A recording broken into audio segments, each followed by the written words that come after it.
Perjuangan timnas Indonesia untuk meraih mimpi ke panggung dunia harus diakui memang sangat berat. Dan setelah hasil nggak enak di bulan Oktober, di bulan November ini tim Garuda harus berhadapan dengan Jepang dan juga Arab. Tentu saja Jepang adalah lawan yang secara kualitas adalah yang paling ngeri.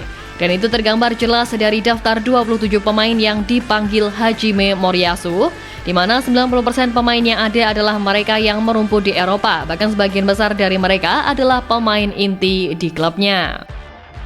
Jadi wajar saja ibarat bisa ambil 1 poin, itu aja udah sangat-sangat bersyukur. Tapi menariknya dalam lawatan Jepang ke Indonesia ini, Moriyasu memanggil pemain senior Jepang Yuto Nagatomo, mantan pemain Inter Milan yang berusia 38 tahun. Nagatomo pun mengaku tersanjung bisa kembali dipanggil masuk skuad timnas Jepang, sebab ex pemain Inter Milan itu terakhir membela negaranya pada 21 Maret lalu saat timnas Jepang melawan Korea Utara pada babak kedua kualifikasi Piala Dunia 2026. Telah memiliki 142 caps bersama Jepang. Menurut Nagatomo, meski Jepang merupakan tim terkuat di Asia, namun persaingan di kualifikasi Piala Dunia 2026 tidak boleh dianggap remeh. Meski kembali memperkuat tim Samurai Biru, pemain berusia 38 tahun itu mengatakan dirinya tidak bisa tenang dan akan berjuang keras demi mendapatkan posisi dalam skuad utama Jepang. Dan jelang melawan Indonesia, pemain senior tim Samurai Biru itu bak menebar ancaman dengan bertekad untuk memenangi pertandingan dan fokus melakukan yang terbaik di atas lapangan. Ya, sejatinya tanpa saywar yang ditebar oleh Nagatomo, publik dunia pun tahu kalau langkah Indonesia akan sangat berat kala menghadapi Jepang nanti. Tapi berat bukan berarti sulit, bahkan peluang untuk sapu bersih 6 poin pun bukan berarti nggak bisa. Hanya saja presentasinya sangat kecil walaupun kita bermain di kandang sendiri. Media Cina Sohu bahkan menyebut kalau Indonesia diyakini akan kesulitan meraih poin dari lawan kuat seperti Jepang dan memprediksi bahwa tim Garuda kemungkinan besar akan kalah dan tak berpeluang lolos ke babak keempat. Jepang disebut sebagai lawan yang sangat kuat untuk Indonesia, mengingat Samurai Biru punya rekor tak pernah kalah dari Indonesia selama 24 tahun. Ungkapan bak doa dari publik Cina itu memang tak terlepas dari kondisi timnas Indonesia yang merupakan saingan utama tim berjuluk Naga itu dalam memperebutkan posisi 4 besar demi lolos ke babak keempat kualifikasi Piala Dunia 2026. Tapi ya, bola tetaplah bulat dan gak ada yang tahu sama apa yang bakal terjadi di laga nanti.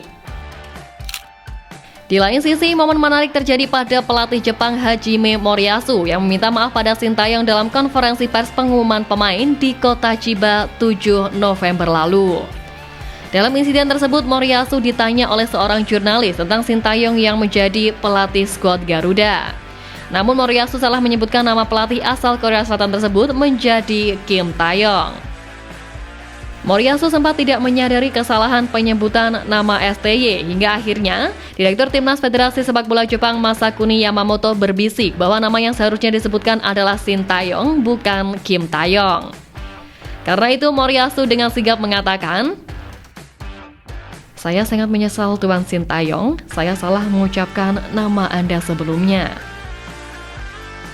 Ya, terlepas dari itu, target 4 poin yang diusung timnas di bulan ini tetap menjadi fokus utama yang paling realistis. Tapi, apakah itu bisa? Ya, bisa-bisa aja, asalkan semuanya berjalan sesuai rencana. Nggak ada blunder, nggak ada miskom, main rapi, disiplin dan sudah pasti efektif. Peluang itu tentunya masih sangat nyata. Apalagi dengan hadirnya pemain naturalisasi anyar yakni Kevin Dykes, bukan tak mungkin timnas kita bisa mengamankan 4 poin di kandang nanti. Ya, Pak Erick Thohir telah mengonfirmasi bahwa PSSI akan berusaha menyelesaikan proses naturalisasi sebelum laga melawan Jepang.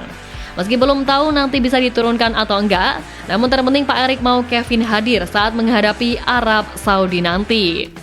Kepastian percepatan naturalisasi Kevin Dykes yang tengah diupayakan ini tak terlepas dari cederanya Miss Hilgers jelang 2 pertandingan di Stadion Utama Gelora Bung Karno.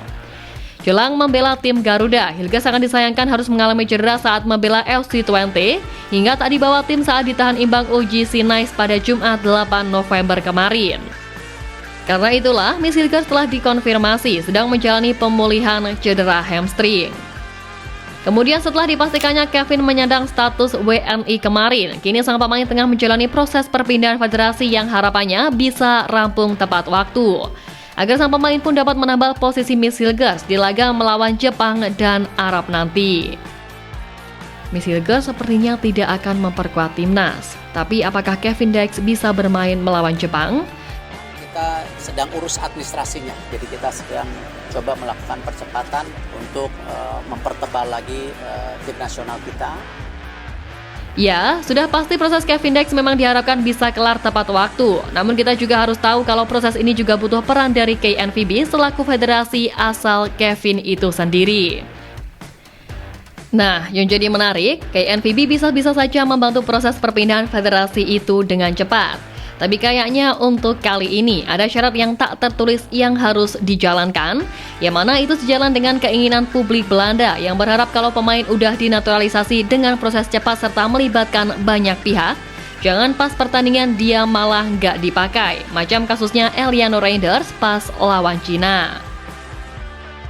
Selain itu, publik Belanda juga menyarankan kalau mau bersaing, mainkan 11 pemain diaspora terbaik yang udah dinaturalisasi. Karena yang paling membuat heran mereka adalah gimana bisa pemain seperti Tom Hai ditaruh di bangku cadangan. Di sisi lain, Coach Shin sendiri sepertinya juga udah tahu perihal hal-hal tadi, dan kayaknya itu akan dilakukan beliau ketika laga melawan Jepang dan Arab nanti, yakni dengan menurunkan 11 komposisi diaspora terbaik sejak menit pertama. Lalu soal laga yang akan dijalankan di Stadion Utama Gelora Bung Karno, sejumlah pertanyaan mencuat seputar kondisi terkini dari SUGBK yang menjadi panggung laga tersebut. Beberapa saat lalu PSSI bersama Erick Thohir yang didampingi Sekjen Yunus Nusi dan juga Direktur Utama PPK GBK Rahmadi Afif melakukan pengecekan final terkait kondisi rumput SUGBK. Berdasarkan pantauan di lokasi, terlihat kondisi rumput SUGBK jauh lebih baik bila dibandingkan saat pertandingan kontra Australia pada September lalu. Kondisi rumput juga terlihat sudah mulus dan merata tanpa adanya bintik-bintik hitam pada lapangan SUGBK.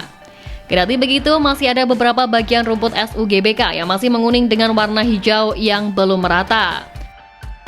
Meski sebagian besar lapangan SUGBK masih menggunakan rumput alami, namun di sejumlah bagian, tepatnya di area pinggir nampak masih menggunakan rumput sintetik. Kemudian area pinggir lapangan juga terlihat masih dipagari dengan jaring berwarna hijau tanpa adanya papan LED. Lalu dua tiang gawang di SUGBK nampak kosong dengan belum dipasangkan jaring jelang H-7 laga kontra Jepang. Meski begitu, pihak PPK GBK telah memastikan kalau setelah ini kondisi stadion akan siap 100% untuk menjamu Jepang dan Arab Saudi pada tanggal 15 dan 19 nanti. Dan terlepas dari apapun, pokoknya kita berharap Indonesia bisa mendapatkan hasil terbaik di November ini. Kemudian untuk Kevin, bisa dikebut dan bisa turun pas laga lawan Jepang juga. Yang jelas tetap menyalakan optimisme para pemain dan pelatih yang pastinya tetap akan berjuang mati-matian demi lambang Garuda di dada.